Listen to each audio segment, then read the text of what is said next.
Good.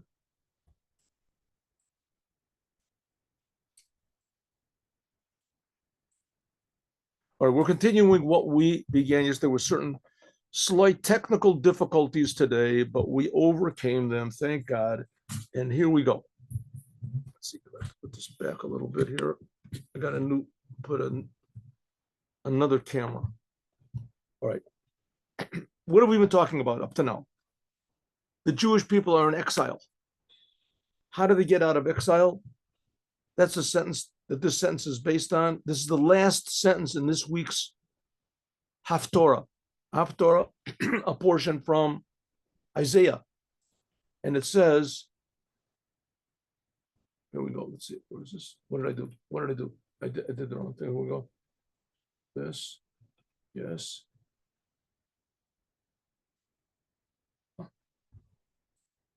It says, how are we going to get out of exile? It says, with Sion b'mishpat tepare v'shaveh b'tzedakah. Here we go. That's the name of this. Oh. Sion, the Jewish people, Israel. The mishpat tepare will be redeemed with mishpat. Mishpat means the Torah.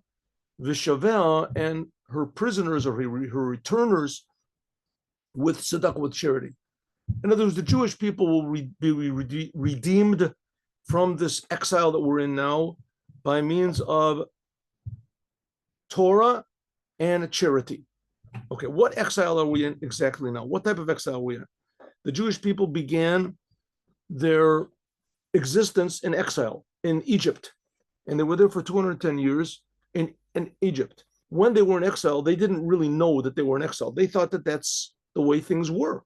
That's the way things were supposed to be. And that's the way they would be forever. There was absolutely no way that they could even think or consider anything else. That's what they were. Slaves. That was synonymous with the word Jew is slave, right? Bring the Jew, right? That's something spilled, bring the Jew. You have gardening to do, bring the Jew. Jew was a slave. That was what the Jews were.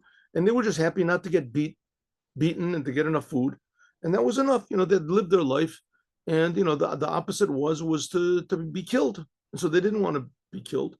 So that was their choice. That's all the choice that they had to do, either to work or to get killed. Getting killed was the worst thing in the world. That was worst.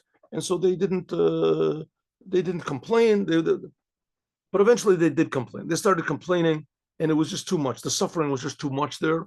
And to get out, they didn't dream of getting out, but at least the suffering should stop, right? At least the suffering that the Jews had. So came along Moses, and Moses said, I've been sent by God, you're getting out. And it got worse, and it got worse. That's what it says. And the people really started screaming out. And then there were 10 plagues, and the Jewish people got out of Egypt. So it was clear. They walked out, and they were free from Egypt. They weren't slaves anymore. There was no Egyptians telling them what to do. And they could wake up whenever they wanted to. They didn't have to work and build all sorts of meaningless, sphinxes or pyramids or whatever they built over there. They didn't have to work anymore. So, okay, but what did they have to do? So Moses said, okay, now you're free to be yourself, to be Jews. What is a Jew? Wakes up whenever he wants to, does whenever he wants. There's man falling down. You sort of bask over there in the sun, the desert sun. He says, no. That's not the point. You were in Egypt for 210 years to learn how to be a genuine human being. Namely what? That you are not the boss, that you are going to be a servant. Up to now, you've been serving Paro, which was not good. And now you're going to be serving God. So the people basically said, okay, okay, if that's what you say, but we'd rather just sort of be free. There's another option to be free. We are free. We're out of Egypt. Let's just do what we want. Moses kept saying, no, you don't understand. You got free for a reason. You become free for a reason. And the people always wanted to go back to Egypt. Forget this reason. Let's just go back to Egypt. Everything was, if we're free, so we're free to do what we want. Let's go back to Egypt. We're not free. So he says, no, that you're not free to do. You can't go back to Egypt. And in fact, you're not free to do that much. You have to be servants of the creator. He's the creator of the universe. Appreciate it a little bit. You're being created, being the creator of the universe. So the Jewish people didn't really appreciate it. They got the Torah, they received the Torah, they worshiped the golden calf, And after that, they went into Israel. They built the temple. Now they're free to serve God. Now they can serve God. And the whole, until the first temple was built, they were in Israel. There was 440 years where there was, the temple was the tabernacle. It was built in 4 different places, one after the other. And even then, the Jewish people, they didn't really respect it in the proper way. But it was sufficient that God said, okay, now I'm going to build the temple. You're going to have a permanent place. And now you're going to see what it means to serve God. And that's what they did. They served God and they felt God. They understood what God was. But gradually, it's sort of, how do you say, the thrill is gone. You know, it sort of wore away, just went away. And the Jewish people started doing all sorts of weird things. And God said, okay, you know, I should destroy you, but I'm never going to destroy the Jews. I'll destroy the temple. So they destroyed the first temple. Then came along the second temple. 7 years later, they built it. Now you can really serve God. So the Jews said, okay, good. We learned it. We got our point. We got the point. And it ended up they served God, but not to the degree that God expected, which he can expect whatever he wants to. He's creating us. He's creating the whole world. The whole thing belongs to him. So he can do what he wants. So God says, listen, I'm not demanding that much from you. You have a temple. Just respect the holy temple and serve me. Do what it says in the Torah. So the Jews, you know, they did what God said, but they hated each other and there were other things that were missing. So God said, you're not getting the point. So he destroyed the temple. So what happened when he destroyed the temple? Now it's like when they were in the desert, right? The Jews, when they were in the desert, they're always complaining. Jews are always complaining. So the Jews, when they were in the desert, they said, we don't want to go into the land of Israel. It's too hard. We want to stay in the desert. So God said, okay, that's what you want. So you stay in the desert. The same thing. The Jews got the temple. They said, the service in the temple is too hard. We got to go up and feel God all the time and do what God says. God says, oh, you don't want God? Okay, here you go. So he destroyed the temple, and now we're in terrible exile. What is exile? So the Rebbe is trying to explain to us what it means, what we're missing. What is exile, right? Just like Moses came to the Jews in Egypt and he explained to them what they're missing, that they can be free. They can be free to serve God. And the Jews in Egypt, they said, listen, we're not interested in serving God. We're just interested that it should be a little bit easier, you know, a little bit easier serving Paro. And Moses took them out and said, see, now you're out. You're out. You're away from Paro. See how good it is? And the Jews said, yeah, it really is good. You know, we didn't know it. And now you got to serve God. And so they eventually thought, you know, listen, maybe there's another option. Maybe there's another option to do it. The golden calf. Oh, there it is. Says that's not an option. And then finally the temple, they got to destroy the temple. What's the option? Being slaves in Babylon. Nah, we don't like that. And the second temple, and God destroyed that. What's the option? And now we've been in exile for 2,000 years. So the Rebbe said, what does exile mean? Exile means that you don't feel God. And what does it mean you don't feel God? What happens when you do feel God? When you do feel God, you have love for something that's genuine. Something that's genuine. Like there's people, I know people that take heroin, God forbid, terrible thing. But it feels good. It feels good. So they say, you know, heroin feels better than anything else. So why not go for it? I'll just do it. But they realize that they're really missing something, but it feels good. They're doing what feels good. But they're addicted to something that's false. That's what happens in exile. When the Jews are in exile, so you don't know what God is, so you can get addicted to all sorts of bizarre things, power and pleasure and depression and aggression and the things that you just have no meaning to them. They have no lasting feeling. You're in love with how do you say, with fantasies, with your own ideas. So when the idea of getting out of exile means that we can see the truth. We can see who we are. We're Jews. We can actually love God. We can have healthy fear for God. We can do what's right. We'll drive on the right side of the spiritual road, so to speak, and we'll be who we are. We'll have responsibility. That's the point. We have responsibility to the truth. When they were in Egypt, they had responsibility to themselves. All they cared about is just getting enough straw or bricks or whatever so they don't get killed. I'm thinking about myself. And that's exile. You think about yourself. You think about yourself day and night. That's all you think about is me, I want, I think, I know, I can, I can't, I feel, I'm depressed, I'm happy, that's exile. That's exile. And it's very difficult to get out because who is Paro? You yourself. Okay, you yourself, I myself. So the Rebbe is saying, okay, so the last 2 days we've been discussing what a Jew is supposed to be. That a Jew feels the newness in the Torah. A Jew feels the amazing freshness of the world all the time. That's what a Jew is. A Jew feels how lucky he is to be serving the creator of the universe. What an amazing job he's got. A Jew feels the connection that he has with the creator of the universe is he's connected to something true, to something eternal, to something above what we have now. Because that's the way it's supposed to be, that we feel the whole world is an incredible miracle, a double miracle in a way. It says the world is created something from nothing. The world that is created from God's kingship. God's kingship is also created from the essence of God.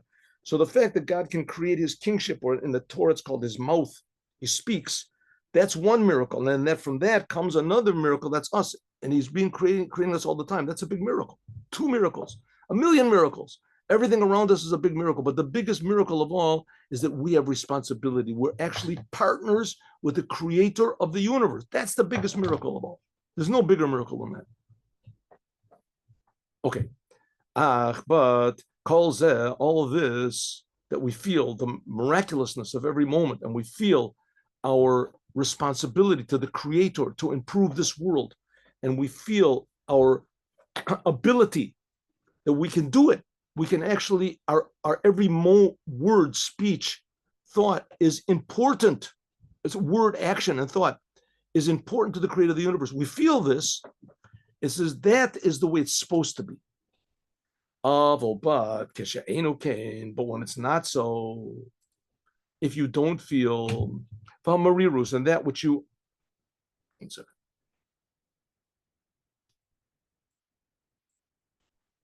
and that which you feel happy about is not God, and what you feel bitter about is not being far away from God.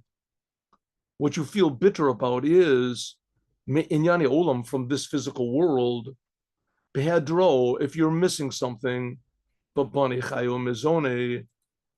in your livelihood or in your health, that's what makes you feel bad or good. Who behedro bebani chayom mizone, if you feel what's your whole life? Me. Something's wrong with me, something's wrong with my bank account, something's wrong with my family, something's wrong with my health.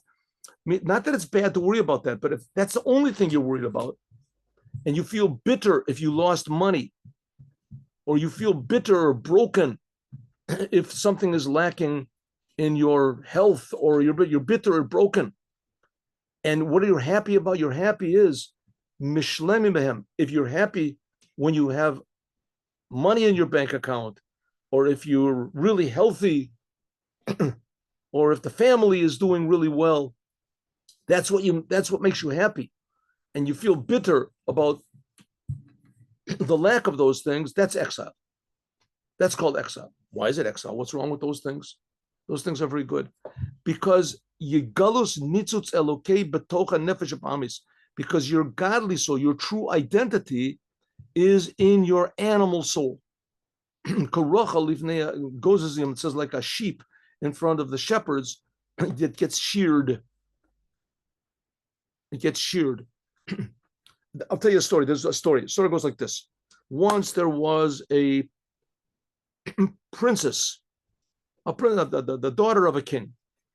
The daughter of a king, and she fell in love with a gardener. There was a gardener that worked there, and a simple guy, but she was bored, and she got, talking to him once in a while, and she fell in love with him. She fell in love with the gardener, and she ran away. Now, she was a princess, right? She was a princess. One day, if the king dies, and there's no other heir. She's going to inherit the throne. She's royalty. And the gardener he knows how to, pull out the weeds or something like that. Nice guy, but he's not royalty. He's not royalty. So they get married, and eventually she gets depressed. She's a queen. She's a queen. She's the ruler. And so her husband, who's a nice guy, so he says, well, comes one day, I see that you're depressed. He brings her a bushel of potatoes. Doesn't help. So, well, potatoes aren't nice looking. I'll bring a bushel of apples. Bring her apples. No. So maybe I'll bring her a new broom to sweep up. I'll bring her a new dress. Brings her a new dress. Listen, says, what can I do? What can I do? She says, listen, there's nothing you can do. It's not your fault, but I'm a princess. I'm a princess. I'm supposed to be royalty.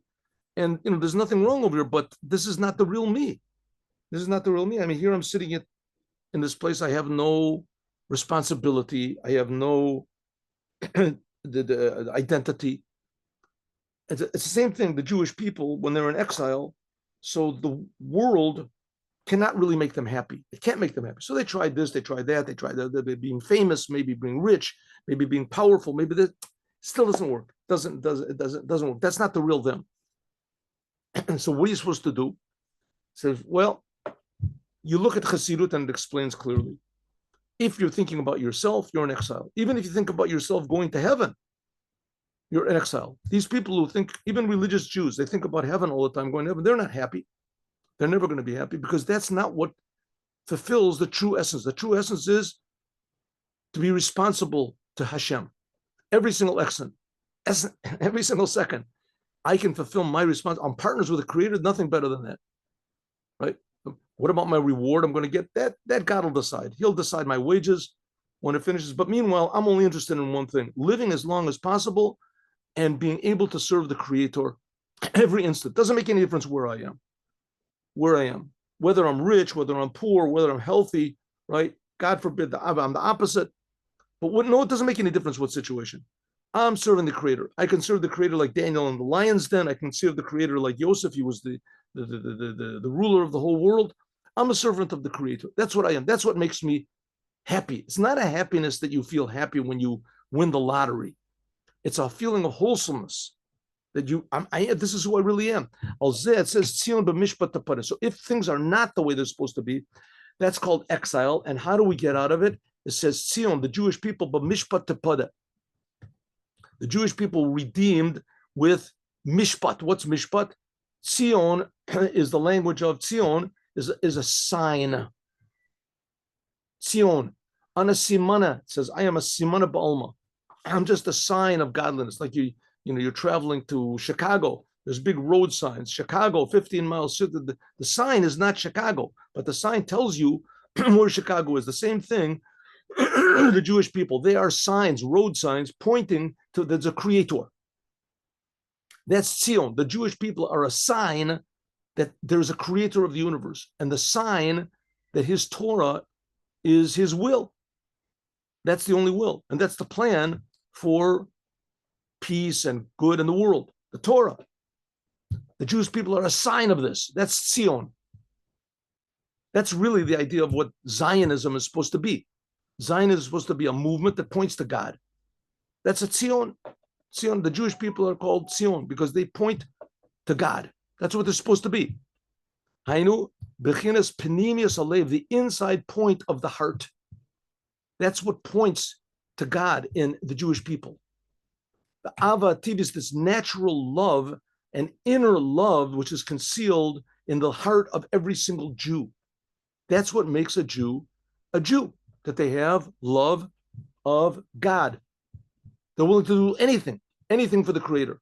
They don't think about themselves, they think only about the Creator. That's a Jew. V'gam also, he, begalos, this is an exile.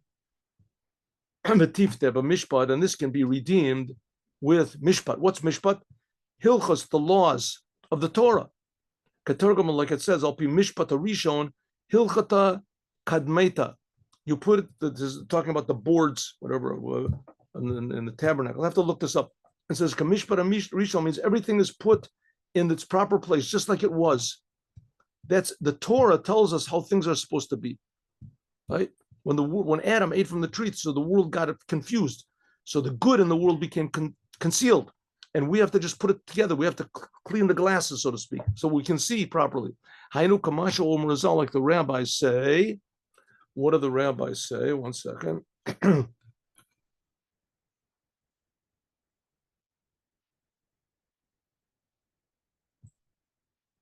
1 minute.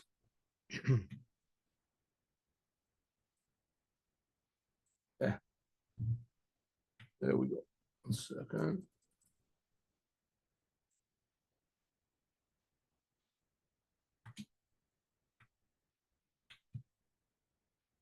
Oh, so what's what redeems the Jewish people is mishpat, the laws of the Torah. Made it too big. I did it. Tafasta maruma, like it says, you try to get too much, you don't get anything. Here we go.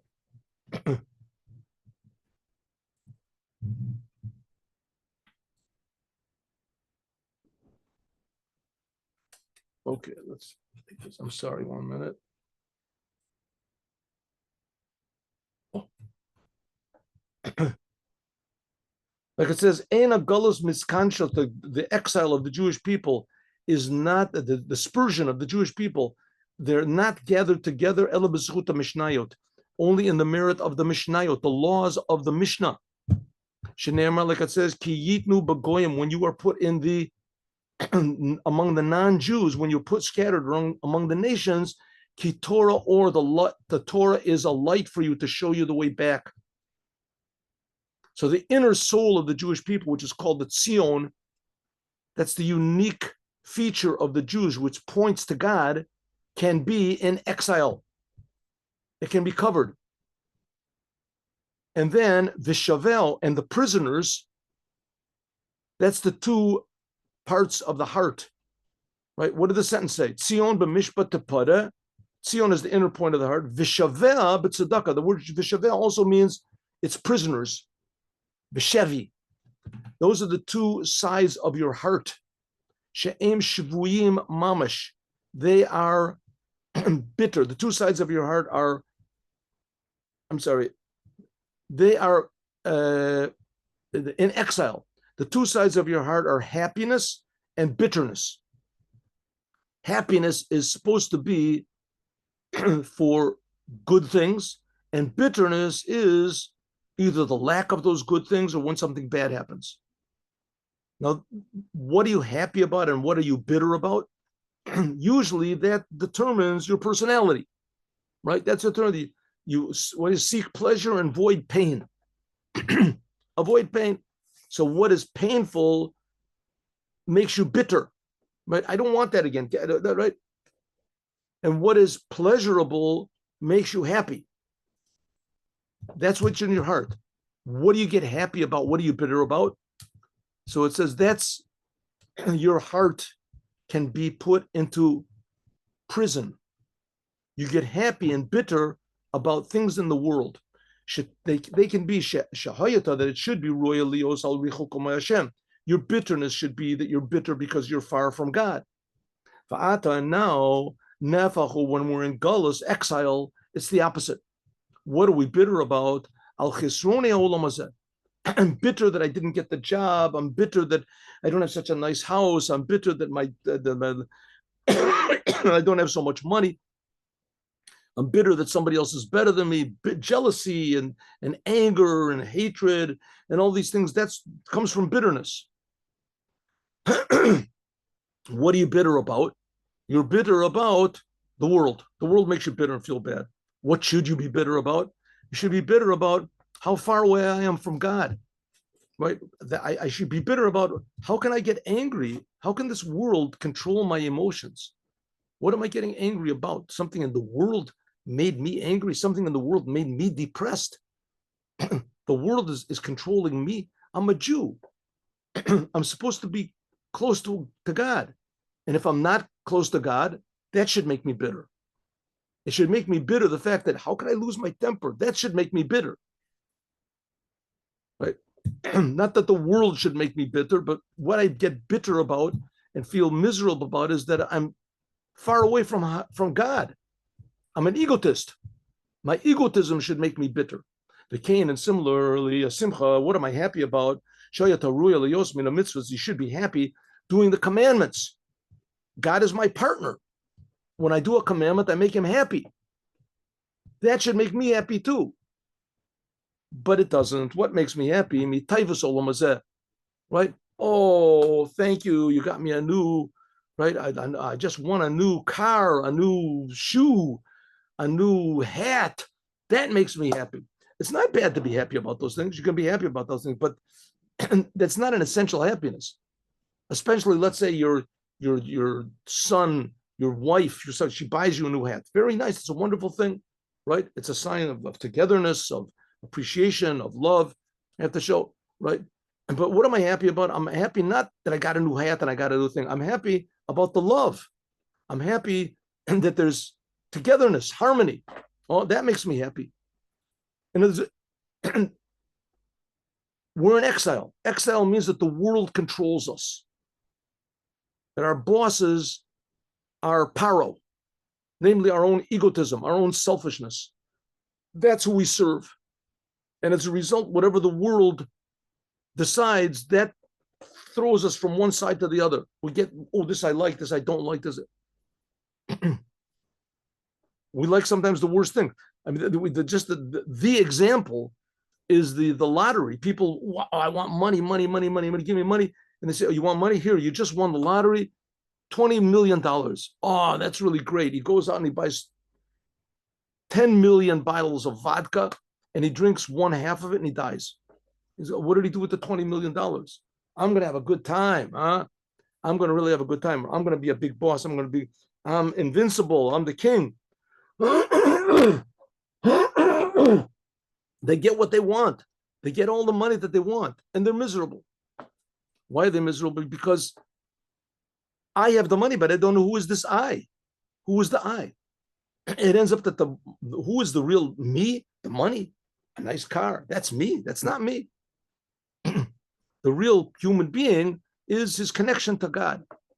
This connection in every single instant, and that's what's real. That's what's really real. The Cain also a simcha, your joy, it should be from the commandments. But instead of that, it's from what the pleasures of this world. If so, it is in prison. Which is not the case, the inner point of the soul. There's nothing opposite this. So it can be that the inner part of the soul can just be covered over. The inner part of the Jewish soul, it's always awake. But it being covered over. It can be covered over. It has to be redeemed. That's the Torah. But the heart, the outer part of the Jewish soul, that's vishavel. That's the outer part of it. That can be imprisoned. That can be imprisoned by this world. We're slaves to the world. So it says the inner part of the Jewish soul, that can be revealed by learning Torah. But the outer part, how do we redeem that? We'll see. This is by tzedakah. This is by charity, by rachmanos, and having mercy on poor people.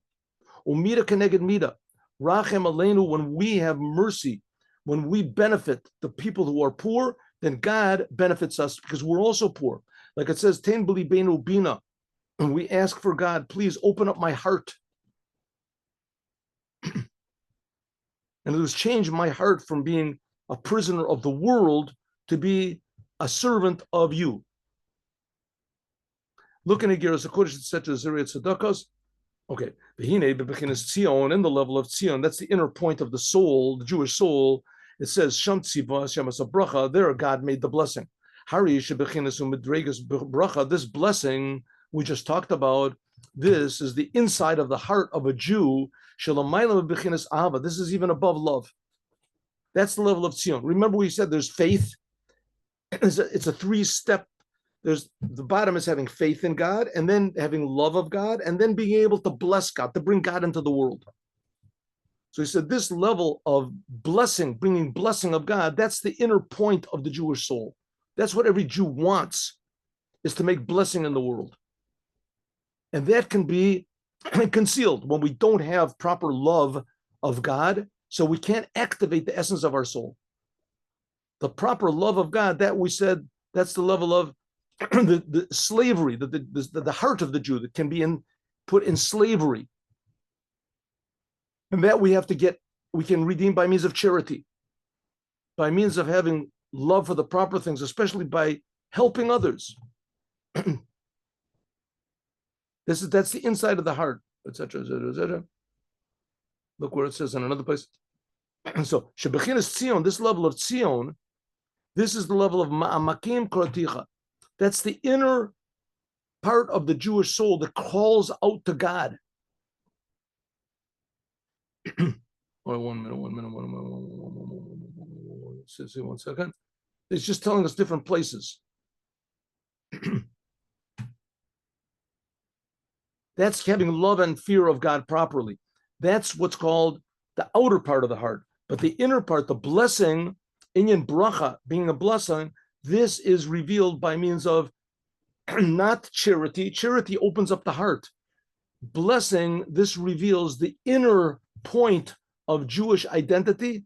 That's the Torah. Chachma nafkas, because the Torah comes from what's called God's chachma. This is the blessing. Look, and therefore, Tzion, this level of Tzion, which this is the inside point of Judaism that can never be destroyed, it can only be covered over. This can be revealed that's the level of the blessing we said.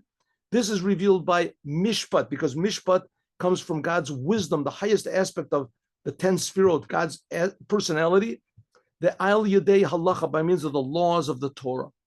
So by means of learning the Torah, that reveals the essence of the Jewish soul. I'm just going over it. These are different places. It's telling you where to look. Okay. The inyan shevel but tzedakah, that's what it means. And okay, so the inner point of the heart, that's revealed by learning Torah. So you want to reveal the inner point of Jewish soul, that's learning Torah. But what if your heart is in the wrong place? Your heart is in the wrong place. The world has too much of an effect on you. So then that idea of the prisoners are redeemed by means of giving charity, by doing good deeds, helping others. We can say this is according to what it says in another mimer, by tzedakah, it says, tzedakah merumam goy. This is the charity lifts up a nation. Like it says, v'chesed v'emes yuchupar avon. Says that with kindness and with truth, it was wiped away all sins. So you want to reveal, Jewish people, reveal who your true identity is, the inner point of the Jewish soul. That's by means of emet. That's the Torah, which is emet.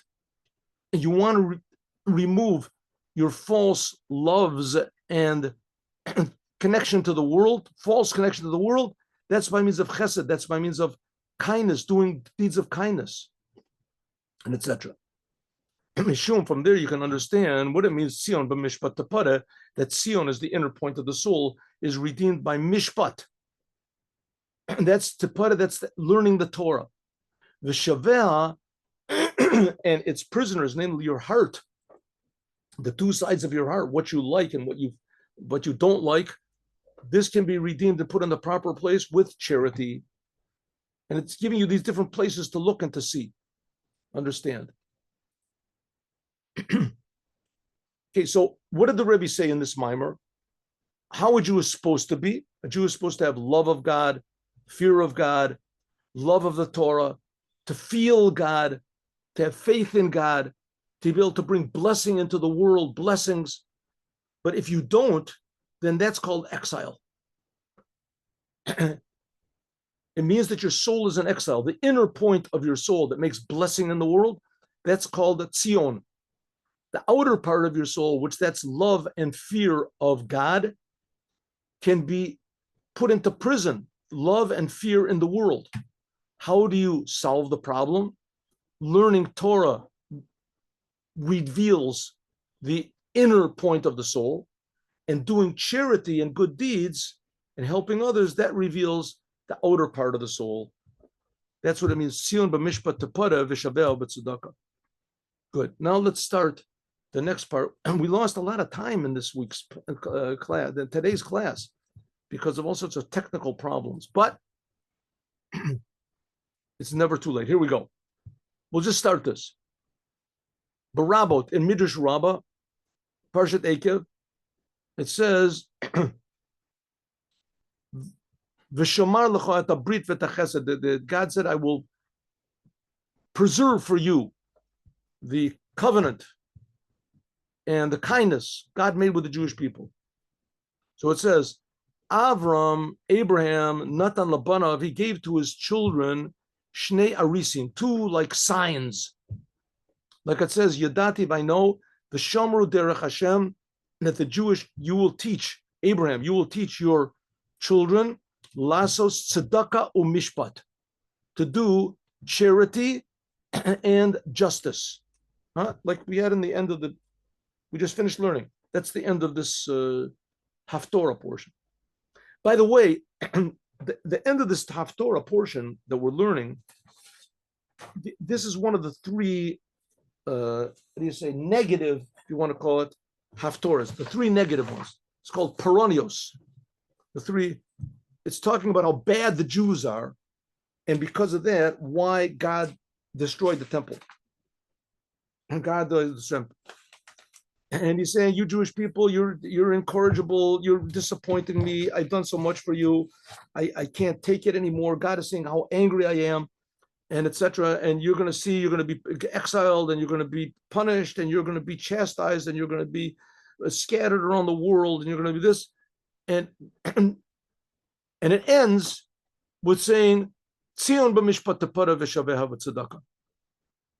Don't worry about it, I love you, God says. And that's all the prophecies that God makes to the Jewish people, all these prophecies of doom and anger and retribution that God makes on the Jewish people.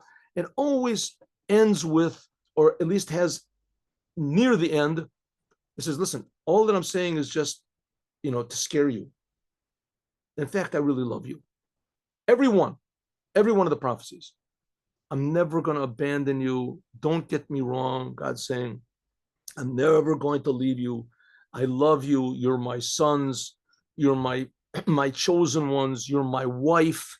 You're my servants for all time, eternally.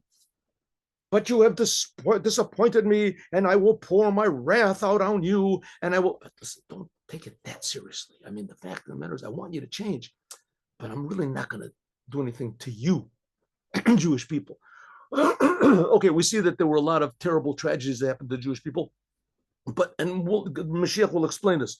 But the point is that God always inserts one sentence over there saying, listen, Jewish people, don't take this too seriously. I'm saying all these things to you, these threats, and I'm going to carry out a lot of them, but it's only to make you change.